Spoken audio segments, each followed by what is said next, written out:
Friends welcome to my channel. Friends ఈరోజు వీడియోలో ఏంటంటే టేస్టీగా బెండకాయ ఫ్రై ఎలా తయారు చేసుకోవాలో చూద్దాం. చాలామంది ఏంటంటే జిగురు ఉంటుందని చెప్పేసి చాలామంది ఇష్టపడరు అనమాట. కాబట్టి ఈ విధంగా అయితే కనుక ట్రై చేస్తే కనుక ఖచ్చితంగా జిగురు లేకుండా చక్కగా పొడి పొడిలాడుతూ ఉంటుంది. కాబట్టి తప్పకుండా ఈ విధంగా ట్రై చేయండి. ముందుగా నేనైతే ఈ విధంగా బెండకాయలు తీసుకొని ఈ విధంగా చిన్న చిన్నగా కట్ చేసుకున్నాను అనమాట. మరీ చిన్నగా కాకుండా వీడియోలో చూపిస్తున్నట్టు సైజులో కట్ చేసుకోండి. ఇలా అయితే కనుక ఫ్రై అనేది చాలా టేస్టీగా ఉంటుంది. కాబట్టి ఈ విధంగా కట్ చేసుకోండి. తర్వాత మనకి కావాల్సిన ఇంగ్రీడియంట్స్ ఏంటో మొత్తం చూద్దాము. ఫస్ట్ వచ్చేసి ఒక ఉల్లిపాయని ఈ విధంగా చిన్న చిన్నగా కట్ చేసుకున్నాను అనమాట. చిన్న చిన్నగా కట్ చేసుకోండి. ఉల్లిపాయ పెద్ద ఉల్లిపాయ అయితే ఒకటి లేదు రెండు, చిన్న అయితే కనుక ఒక 2 ఉల్లిపాయలు తీసుకోండి. తర్వాత ఒక రెండు మూడు పచ్చిమిర్చిని ఈ విధంగా కట్ చేసుకోండి, మీకు ఎన్ని కావాలనుకుంటే అన్ని. తర్వాత ఆవాలు, సాయి మినపప్పు, జీలకర్ర, ఈ 3 కూడా టేస్ట్ కోసం అనమాట. ఇవి వేసుకున్నా పర్లేదు, వేసుకోకపోయినా పర్లేదు. వేసుకుంటే టేస్ట్ అనేది బాగుంటుంది కాబట్టి ట్రై చేయండి వేసుకోవడానికైతే. తర్వాత మీ టేస్ట్కి సరిపడా కారంని తీసుకోండి. తర్వాత టేస్ట్కి సరిపడా సాల్ట్, కొంచెం పసుపు అనమాట. నెక్స్ట్ ఆయిల్ అనేది ఫ్రైకి కొంచెం ఎక్కువే ఉండాలి.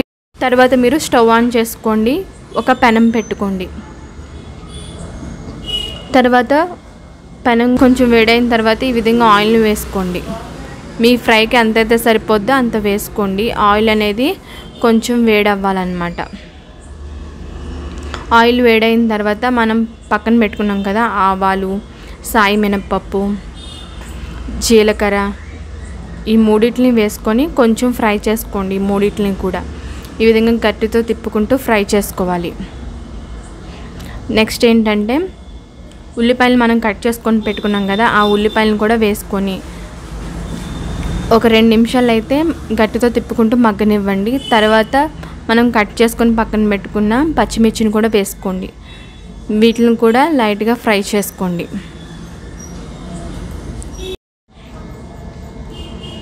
చూసారు కదా, ఈ విధంగా లైట్గా ఫ్రై అయిన తర్వాత మనం కట్ చేసుకున్న బెండకాయ ముక్కలను కూడా వేసుకోండి.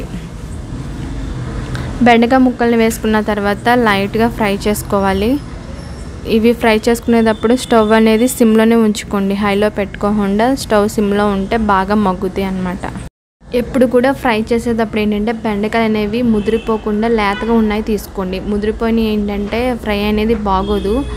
లేతగా ఉన్నాయని మనం బెండకాయలు వంపి చూస్తాం కదా, అలా కాకుండా ఏంటంటే మంచిగా నిగనిగలాడుతూ మెత్తగా ఉంటే కనుక అవి ముదిరిపోకుండా లేతగా ఉన్నట్టే అవి తీసుకొని ఫ్రై చేసుకుంటే ఏంటంటే టేస్ట్ అనేది బాగుంటుంది. అలాగే మనం తినేటప్పుడు కూడా గట్టిగా లేకుండా ఉంటుంది అనమాట. అదే ముదిరిపోయినాయి అనుకోండి, మనం తినేటప్పుడు ఏంటంటే కొంచెం గట్టిగా వస్తూ ఉంటాయి. కాబట్టి మీరు ముదిరిపోయి కాకుండా లేతగా ఉన్న బెండకాయలతోనే ఈ విధంగా ఫ్రై చేసుకోండి. ఈ విధంగా నేను చెప్పినట్టు వీడియోలో చెప్పినట్టు కనుక చేస్తే జిగురు ఏమీ లేకుండా మంచిగా ఉంటుంది. కాబట్టి ఈ విధంగా అయితే ఒకసారి ట్రై చేయండి, టేస్ట్ అనేది చాలా బాగుంటుంది.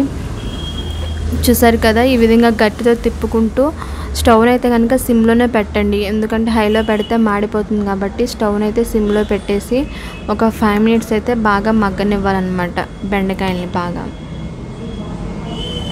ఈ విధంగా ఒకసారి అయితే ట్రై చేయండి. ట్రై చేసి టేస్ట్ ఎలా వచ్చింది అన్నది కూడా నాకు తప్పకుండా కామెంట్ సెక్షన్లో అయితే కనుక షేర్ చేయండి.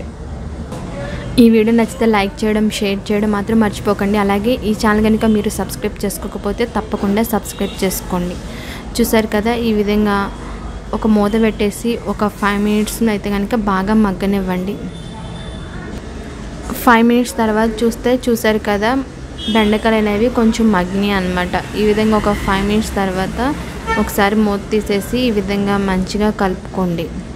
అంటే కింద ఏమన్నా మాడిపోకుండా ఉంటాయి కాబట్టి అప్పుడప్పుడు ఈ విధంగా కలుపుతూ ఉండండి.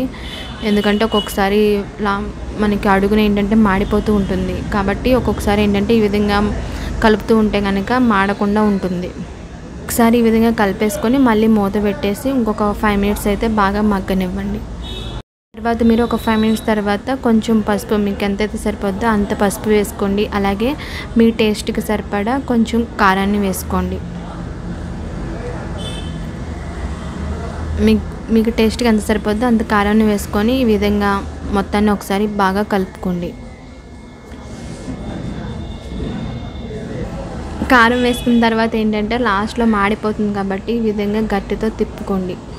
తర్వాత మీరు మీ టేస్ట్కి సరిపడా సాల్ట్ని వేసేసుకోండి. ఎంతైతే సరిపోద్దో అంత వేసుకోండి. సాల్ట్ అనేది మనం తర్వాతనే వేసుకోవచ్చు కాబట్టి కొంచెం వేసుకోండి, ఎందుకంటే ఒకవేళ ఎక్కువైతే కనుక కష్టం అవుద్ది కాబట్టి కొంచెం వేసుకోండి. ఈ విధంగా సాల్ట్ని వేసుకున్న తర్వాత కూడా ఒకసారి ఈ విధంగా బాగా కలుపుకోండి. తర్వాత ఏంటంటే అడుగున మాడిపోకుండా ఉండడానికి కొంచెం వాటర్ వేసుకోండి. మరి ఎక్కువ కూడా వద్దు, లైట్గా ఒక స్పూను 2 స్పూన్లు అంత వాటర్ని వేసుకుంటే ఏంటంటే కింద మాడిపోకుండా ఉంటుందన్నమాట. అడుగున మాడిపోకుండా ఉంటుంది కాబట్టి కొంచెం వాటర్ని యాడ్ చేసుకుంటే కనుక ఇంకా మాడిపోకుండా ఉంటుంది. అలాగే మన బెండకాయలకు కూడా కారం, ఉప్పు ఇవన్నీ కూడా బాగా పడతాయి అన్నమాట. కాబట్టి కొంచెం వాటర్ని వేసుకొని బాగా కలుపుకోండి. తర్వాత మీరు మూత పెట్టేసి ఒక 10 మినిట్స్ అయితే బాగా మగ్గనివ్వండి. అప్పుడప్పుడైతే మూతను తీసేసి కలుపుతూ ఉండండి, లేదంటే కనుక మాడిపోతూ ఉంటుంది. ఫ్రై చేసేటప్పుడు ఎప్పుడైనా సరే మనం కలుపుతూ ఉండాలన్నమాట. ఒక 2 మినిట్స్కి ఒకసారి అయినా సరే ఖచ్చితంగా కలుపుతూ ఉంటేనే మనకి మాడిపోకుండా బాగుంటుంది. చూసారు కదా, మన బెండకాయ ఫ్రై అనేది రెడీ అయిపోయింది. చాలా సింపుల్గా చాలా టేస్టీగా చేసుకోవచ్చు అన్నమాట. ముక్కలు కూడా అతుక్కోకుండా జిగురుగా లేకుండా చాలా టేస్టీగా ఉంటుంది ఈ విధంగా చేస్తే కనుక. కాబట్టి ఈ చిన్న చిన్న టిప్స్ని కనుక ఫాలో అయితే మనకి బెండకాయకి జిగురు లేకుండా మంచిగా కర్రీ అనేది చాలా బాగుంటుంది. కాబట్టి చాలామంది జిగురు లేకుండా ఉండడానికి ఇష్టపడతారు. కాబట్టి తప్పకుండా అయితే కనుక ఈ విధంగా ట్రై చేయండి. ఈ విధంగా చేస్తే ఎవరైనా సరే చాలా ఇష్టంగా తింటారు. కాబట్టి తప్పకుండా ట్రై చేసి ఎలా ఉంది టేస్ట్ అన్నది తప్పకుండా నాకు కామెంట్ సెక్షన్లో షేర్ చేయండి. ఓకే ఫ్రెండ్స్, చూసారు కదా బెండకాయ ఫ్రైని జిగురు లేకుండా ఎలా సింపుల్గా టేస్టీగా ఎలా తయారు చేసుకోవాలో తప్పకుండా ట్రై చేయండి. ఓకే ఫ్రెండ్స్, మీకు కనుక ఈ వీడియో నచ్చితే ఖచ్చితంగా లైక్ చేయండి, షేర్ చేయండి. అలాగే ఈ ఛానల్ కనుక మీరు సబ్స్క్రైబ్ చేసుకోకపోతే తప్పకుండా సబ్స్క్రైబ్ చేసుకోండి. అలాగే పక్కనే ఉన్న బెల్ సింబల్ కూడా క్లిక్ చేయండి. Okay friends, thank you.